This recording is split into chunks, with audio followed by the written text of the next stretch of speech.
Hello dear students, আজকে আমরা আলোচনা করব একটা গুরুত্বপূর্ণ সেশনস। সেটা অবশ্যই কিন্তু WBHRB staff nurse grade 2 recruitment সংক্রান্ত একটা গুরুত্বপূর্ণ সেশন থাকছে। তাই ভিডিওটা প্রত্যেকে একদম শেষ পর্যন্ত দেখবে। চ্যানেলটা সাবস্ক্রাইব করবে, পাশে থাকা বেল আইকন প্রেস করবে এবং বন্ধুদের উদ্দেশ্যে ভিডিও কিন্তু প্রচুর শেয়ার করবে। WBHRB staff nurse grade 2 recruitment কবে প্রকাশিত হতে চলেছে এই নিয়ে কিন্তু একটা নিউজ পেপারে অলরেডি আর্টিকেল প্রকাশিত হয়েছে। আশা করি এটা সবাই দেখেছো, তবুও তোমাদের সেই আর্টিকেলটা দেখাচ্ছি।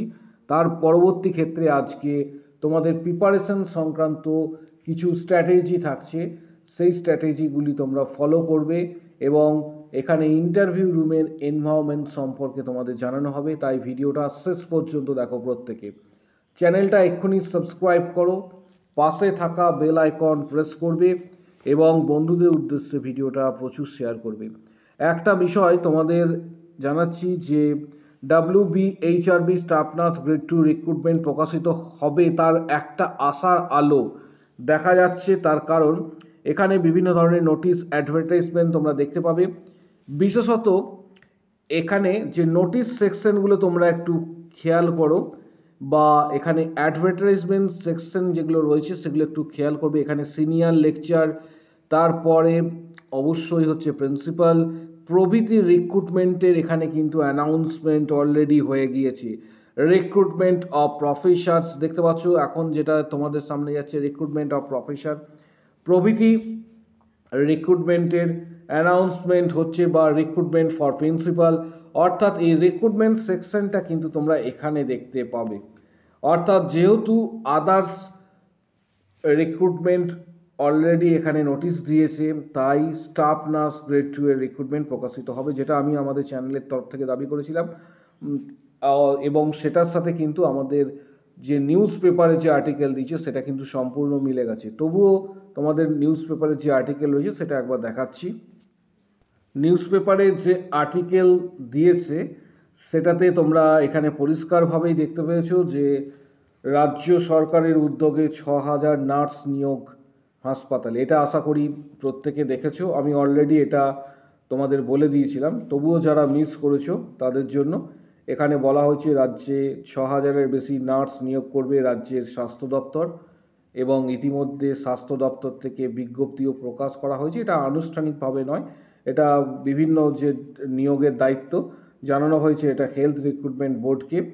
রাজ্যের স্বাস্থ্য দপ্তরের তরফ থেকে জানানো হয়েছে 6000+ স্টাফ নার্স নিয়োগ করা হবে। অ্যাকচুয়াল ডিজিট যেটা হচ্ছে সেটা 6114, অর্থাৎ 6114 এই ডিজিটটা কিন্তু নিয়োগ করা হবে।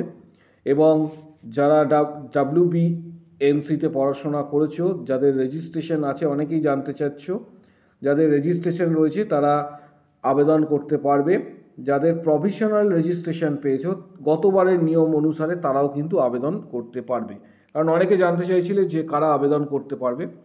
এবার বিশেষত বিষয়টা হচ্ছে যে যারা ওয়েস্ট বেঙ্গলে পড়াশোনা করছো, যাদের প্রভিশনাল রয়েছে বা রেজিস্ট্রেশনস রয়েছে, বা এক্ষেত্রে প্রভিশনাল রেজিস্ট্রেশন হাতে পেয়েছো, তারা যেমন এখানে আবেদন করতে পারছো গতবারের নিয়ম অনুসারে। তার সাথে তোমাদের অনেকেই জানতে চাইছো যে এখানে একটা লাইনকে নিয়ে কনফিউশন সৃষ্টি হয়েছে। এই লাইনটা আমি একটু তোমাদের হাইলাইট করছি। এখানে নির্দেশিকায় পরিষ্কার বলা হয়েছে, এই লাইনটা নির্দেশিকায় পরিষ্কার বলা হয়েছে যে ভিন রাজ্যের কেউ আবেদন করতে পারবেন না, শুধুমাত্র পশ্চিমবঙ্গের বাসিন্দা হতে হবে। ভালো করে বোঝো লাইনটার মানে কি। অনেকে কিন্তু টেনশন করছো বা প্যানিক তাদের মধ্যে অলরেডি ক্রিয়েট হয়েছে। অনেকে ভাবছো যে তোমরা যদি বাইরের স্টেটে মানে ব্যাঙ্গালোর বা অন্ধ্রপ্রদেশ বা উড়িষ্যা যে কোনো জায়গাতেই পড়াশোনা করো, অনেকেই ভাবছো যে আমরা আবেদন করতে পারবো কি না। যারা বাইরের স্টেটে পড়াশোনা করছো তাদের যদি রিসিপ্রোকাল রেজিস্ট্রেশন থাকে, আমি এটা সংক্ষেপে লিখে রাখছি, রেসিপ্রোকাল রেজিস্ট্রেশন WBNCর আন্ডারে, তাহলে তুমি কিন্তু এলিজিবল, তাহলে তুমি আবেদন করতে পারবে। আবারও বলছি, যাদের রেসিপ্রোকাল রেজিস্ট্রেশনস রয়েছে WBNCর আন্ডারে, তারা কিন্তু যারা বাইরে পড়াশোনা করছো তারা আবেদন কিন্তু করতে পারবে। এবার চলে আসবো যে ইন্টারভিউয়ের মূলত যে স্ট্র্যাটেজি কি ফলো করতে হবে, অর্থাৎ এই রিক্রুটমেন্ট 6000+ রিক্রুটমেন্ট, এই রিক্রুটমেন্টে এটা কিন্তু জিএনএম থাকবে, যেমন আলাদা আলাদাভাবে সব থাকবে রিক্রুটমেন্ট। জিএনএম থাকবে, বিএসসি নার্সিং থাকবে, জিএনএম এর পাশাপাশি থাকবে বিএসসি নার্সিং, তার সাথে থাকবে কি, তার সাথে থাকবে পিবিএসসি নার্সিং। অর্থাৎ এখানে 3টে ক্যাটাগরি ভাগ হয়ে যায়। যে ক্যাটাগরিতে সব থেকে বেশি চাপ থাকে সেটা হচ্ছে জিএনএম। জিএনএম এর ওপর প্রেসার সব থেকে বেশি থাকে, যেটা আমরা গত বছরগুলিতে দেখেছি। তারপরেই প্রেসার থাকে বিএসসি নার্সিংয়ে, এবং পোস্ট বিএসসি যে নার্সিং রয়েছে এখানে প্রেসার তুলনামূলকভাবে অনেক কম। গতবারে যে লিস্ট প্রকাশিত হয়েছিল সেখানে সম্ভবত 4 জনের নাম ছিল, তার মধ্যে 2 জন কিন্তু প্রথম 2 জনই আমাদের চ্যানেল কিন্তু তারা ফলো করতো। অর্থাৎ পোস্ট বিএসসি কম্পিটিশনটা অনেকটাই কম হয়ে থাকে। আমি এই রিগার্ডিং অলরেডি ভিডিও করেছি, এবং তোমাদের মার্কস ডিস্ট্রিবিউশনস কিভাবে হয়ে থাকে এই সংক্রান্ত ভিডিও কিন্তু আমাদের পরবর্তী সেশনগুলিতে আসতে চলেছে। সেখানে তোমরা জানতে পারবে যে পরবর্তী ক্ষেত্রে যখন নিয়োগ হবে তখন তোমাদের মার্কস ক্যালকুলেশনস কিভাবে করবে, কতটা পরিমাণ মার্কস থাকলে তুমি এক্ষেত্রে নিজেকে সিকিওর ভাবতে পারো, এই সংক্রান্ত সকল বিষয়গুলি তোমরা জানতে পারবে। এর সাথে সাথে তোমাদের আজকে মার্কস ক্যালকুলেশনস বিষয়টা একটু তোমাদের বলে দেবো যে কিভাবে তোমরা মার্কস ক্যালকুলেশনসটা করতে পারবে। অনেকেই জানতে চাইছো, অনেক রিকোয়েস্ট এসছে, তাদের প্রত্যেকের জন্য মার্কস ক্যালকুলেশনস কিভাবে করবে সেই বিষয়টা তোমাদের দেখাচ্ছি। মার্কস ক্যালকুলেশনস বিষয়টা বলার আগে প্রথমে তোমাদের বলে রাখি যে তোমরা প্রস্তুতি কিভাবে নেবে, প্রিপারেশনস। এটা দেখতে পাচ্ছ আমাদের channel edu nursing Tanmoy sir, গতবারে সফল যারা হয়েছিল তাদের ডিটেলস কিন্তু ভিডিও এই শর্ট সেকশনে রয়েছে। দেখতে পাচ্ছ শর্ট সেকশন, আমি ক্লিক করলাম। গতবারে যে সকল স্টুডেন্ট যারা সফল হয়েছে WBHRB-তে দেখতে পাচ্ছ সরকারি প্যানেলে যাদের নাম রয়েছে, আমি দেখাচ্ছি শর্টস ভিডিওগুলি, তোমরা একটু দেখে নেবে। বহু সংখ্যক স্টুডেন্ট কিন্তু তারা গতবারে সরকারি চাকরি পেয়েছে, এবং WBHRB স্টাফ নার্স গ্রেড 2 এ সরকারি চাকরি তারা কিন্তু পেয়েছে। অর্থাৎ যারা এবছরে প্রিপারেশনস নিয়ে পরীক্ষায় বা ইন্টারভিউ বসতে চাইছো তারা কিভাবে প্রস্তুতি নেবে তাদের সম্পর্কে বলবো। যে তোমরা আমাদের চ্যানেলের পক্ষ থেকে পেইড মেম্বারশিপ ভিডিও দেওয়া হচ্ছে, পেইড মেম্বারশিপ ভিডিও, অর্থাৎ এখানে ইন্টারভিউয়ের গত বছরগুলিতে বিগত 4-5 বছরের ইন্টারভিউ সংক্রান্ত যে কোশ্চেন্সগুলি রয়েছে সেই কোশ্চেন্সগুলি নিয়ে আমরা কিন্তু ডিসকাস করেছি ভিডিওগুলিতে। পেড মেম্বার্সদের জন্য, যারা অলরেডি পেড মেম্বার্স রয়েছে তারা কিন্তু ভিডিওগুলি পেয়েছে। মোর দ্যান 75 কোশ্চেন্স আমরা সেখানে কিন্তু আলোচনা করেছি, বা 75 কোশ্চেন্স আমরা স্টুডেন্টদের দিয়েছি, সেগুলো এখন থেকে প্রিপারেশন নেওয়ার জন্য। যারা পেইড মেম্বারশিপ নেবে তারা কি করবে, প্রথমে হোম পেজে চলে আসবে, দেখতে পাচ্ছ হোম পেজ। হোম পেজে আসার পর আওয়ার মেম্বার্স দেখতে পাচ্ছ, এখানে একটা জয়েন বাটন পাবে, JOIN, জয়েন বাটনে ক্লিক করতে হবে। জয়েন বাটনে ক্লিক করার পর জয়েন বাটনে ক্লিক যখন করবে তোমাদের মেম্বারশিপ প্যাকেজ কিন্তু শুরু হচ্ছে। এক্ষেত্রে মেম্বারশিপ যে প্যাকেজ রয়েছে সেটা 59 থেকে শুরু হলেও ₹89, এটা মান্থলি বেসিস, ₹89 বা 159 এই দুটোর মধ্যে নেওয়ার চেষ্টা করবে, কারণ এখানে অনেক কিছু জানতে পারবে এই দুটো প্যাকেজের মধ্যে। ₹59 বা 159 এর মধ্যে যে কোনো একটা প্যাকেজ তোমরা নেবে। যত প্যাকেজ ওপরের দিকে নেবে তত বেনিফিট রয়েছে। এবার 159, এবার যখন পেমেন্ট করবে, ধরো 159 যখন তুমি নিচ্ছ, আমি ধরে নিচ্ছি, তাহলে এক্ষেত্রে পেমেন্ট করার সময় ডাইরেক্ট এখানে জয়েন বাটনে ক্লিক করবে। জয়েন বাটনে ক্লিক করার পর এক্ষেত্রে তোমরা মাস্টার কার্ড, আমি সাইডে তোমাদের জন্য বলে দিচ্ছি, এখানে লিখেও দিলাম, মাস্টার কার্ড বা ভিসা কার্ড দিয়ে পেমেন্ট হচ্ছে। তবে কি পেমেন্ট কিন্তু অনেক সময় ইউটিউবের সার্ভার স্লো থাকে, সব সময় পেমেন্ট হয়তো হচ্ছে না, অনেকে পেমেন্ট করেছে, অনেকের পেমেন্ট আবার রিফান্ড হয়ে গেছে, পেমেন্ট সংক্রান্ত একটা প্রবলেমও দেখা যাচ্ছে। তোমরা পেমেন্ট করার চেষ্টা করবে সকালের দিকে, অর্থাৎ মর্নিং আওয়ার্সে পেমেন্ট করার চেষ্টা করবে। সকাল 6টা থেকে সকাল 9টার মধ্যে পেমেন্ট করলে সাধারণত পেমেন্ট হয়ে যায়। এছাড়া তোমরা গুগল পে বা ফোনপে বা পেটিএম দ্বারাও পেমেন্ট করে মেম্বারশিপ নিতে পারো। আর যদি কারো মেম্বারশিপ নিতে প্রবলেম হচ্ছে, পেমেন্ট হচ্ছে না, সঙ্গে সঙ্গে কি করবে, আমাদের কমেন্ট বক্স সেকশনে জানাবে, আমি তাকে রিপ্লাই দেবো। যাদের পেমেন্ট করতে অসুবিধা হচ্ছে তারা কমেন্ট বক্স সেকশনে জানাবে, আমি অবশ্যই রিপ্লাই দেবো। এবার চলে আসবো যে মার্কস ক্যালকুলেশনস যে বিষয়টা রয়েছে সেটা কিভাবে তোমরা করবে। এবার চলে আসছি মার্কস ক্যালকুলেশন যে বিষয়টা রয়েছে, সেই মার্কস ক্যালকুলেশনসটা অনেকেই রিকোয়েস্ট করেছিলে, অনেকে জানার চেষ্টা করছো কিভাবে ক্যালকুলেশনস করবে। মার্কস ক্যালকুলেশনস করার জন্য তোমাদের প্রথমেই বলে রাখি, মাধ্যমিকে 10 ছিল গত বছর, উচ্চ মাধ্যমিকে ছিল 25, তারপরে ছিল জিএনএম 35 নাম্বার, তারপরে ছিল ডিপ্লোমাতে 5 নাম্বার, তারপরে ছিল এক্সপিরিয়েন্স 10 নাম্বার এবং ইন্টারভিউয়ে ছিল 15 নাম্বার। এই ছিল মার্কস ক্যালকুলেশনস টোটাল। নিচে দেখতে পাচ্ছ 100 মার্কস। এইভাবে গত বছরে মার্কস ক্যালকুলেশনস হয়েছে।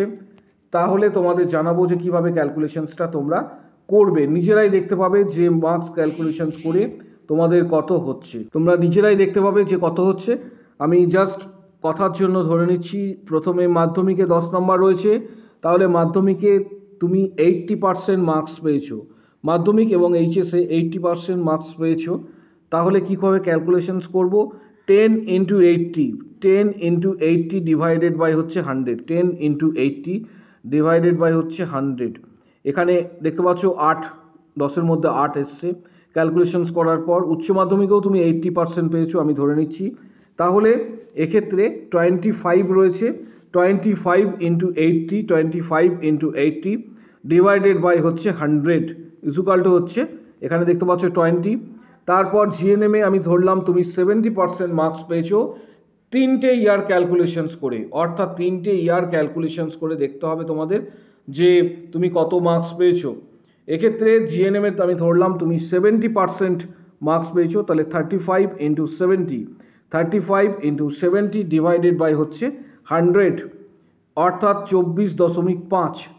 অল টোটাল এক্ষেত্রে ক্যালকুলেশনস যদি করা যায় তাহলে দেখো যে ক্যালকুলেশনস যেটা আমরা যদি করি তাহলে ক্যালকুলেশনসটা আসবে এইভাবে।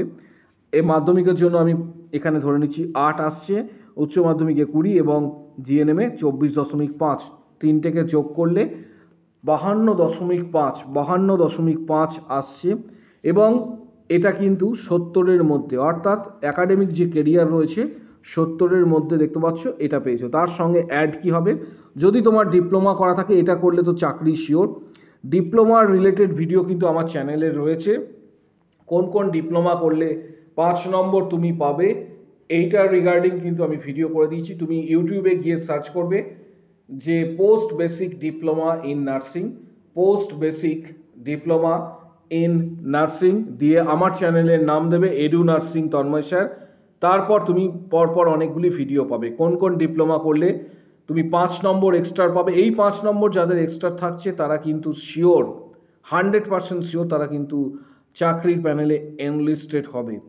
তারপর চলে আসবো নেক্সট, সেটা হচ্ছে এক্সপিরিয়েন্স। যদি কারোর এক্সপিরিয়েন্স থাকে, অর্থাৎ প্রত্যেক বছরে 1 ইয়ারে 2 মার্কস, পার ইয়ার 2 মার্কস করে ক্যালকুলেশন হয়, ম্যাক্সিমাম 5 বছর 10 মার্কস ক্যালকুলেশনস হবে, আর ইন্টারভিউ থাকছে 15 নম্বর। এইভাবে তোমাদের টোটাল মার্কস ক্যালকুলেশনস করা হয় 100 মার্কসে। আবারও বলছি, এক্সপিরিয়েন্স ফ্যাক্টর যারা থাকবে তাদের পার ইয়ার 2 করে ক্যালকুলেশনস করবে, প্রত্যেক বছরে 2 করে ক্যালকুলেশনস করবে, ম্যাক্সিমাম 5 বছরের এক্সপিরিয়েন্স ধরা হয়। এইভাবে প্যানেল প্রস্তুত করা হয়। আগামী দিনে যারা এক্ষেত্রে WBHRB দেবে তারা যদি পেইড মেম্বারশিপ না নিয়ে থাকো, পেইড মেম্বারশিপ যেভাবে বললাম সেইভাবে পেইড মেম্বারশিপ নিয়ে নেবে। আমরা অলরেডি 75+ কোশ্চেন্স স্টুডেন্টদের দিয়ে দিয়েছি, ইন্টারভিউয়ের কোশ্চেন্স যেগুলো মূলত গত বছরগুলিতে স্টুডেন্টদের জিজ্ঞাসা করা হয়েছিল। তাই যারা এখনো পর্যন্ত পেইড মেম্বারশিপ নাওনি তারা ইমিডিয়েটলি পেইড মেম্বারশিপ নেবে। এবং যদি কারোর পেমেন্ট করতে অসুবিধা হয় ইউটিউবে, তাহলে কমেন্ট বক্স সেকশনে কমেন্টস করো, আমি অবশ্যই প্রত্যেককে রিপ্লাই দেবো। ভিডিওটা প্রচুর শেয়ার করো, চ্যানেলটা সাবস্ক্রাইব করবে। WBHRB স্টাফ নার্স গ্রেড 2 সংক্রান্ত আরও অনেক তথ্য আগামী দিনে ভিডিওর মাধ্যমে তোমাদের সামনে আসতে চলেছে, তাই ভিডিওটা প্রচুর শেয়ার করবে। চ্যানেলটা এক্ষুনি সাবস্ক্রাইব করো, ভিডিওটা লাইক দেবে, পাশে থাকা বেল আইকন প্রেস করো এবং বন্ধুদের উদ্দেশ্যে ভিডিও প্রচুর শেয়ার করবে। কারো কোনো কোশ্চেন্স বা কোয়ারিজ থাকলে কমেন্ট বক্স সেকশনে জানাও। আমাদের টেলিগ্রাম চ্যানেলের লিঙ্ক এই ভিডিওর ঠিক কমেন্ট বক্স সেকশনে থাকছে, টেলিগ্রাম তোমরা জয়েন করো লিঙ্কে ক্লিক করে। আজকের ভিডিও এই পর্যন্ত।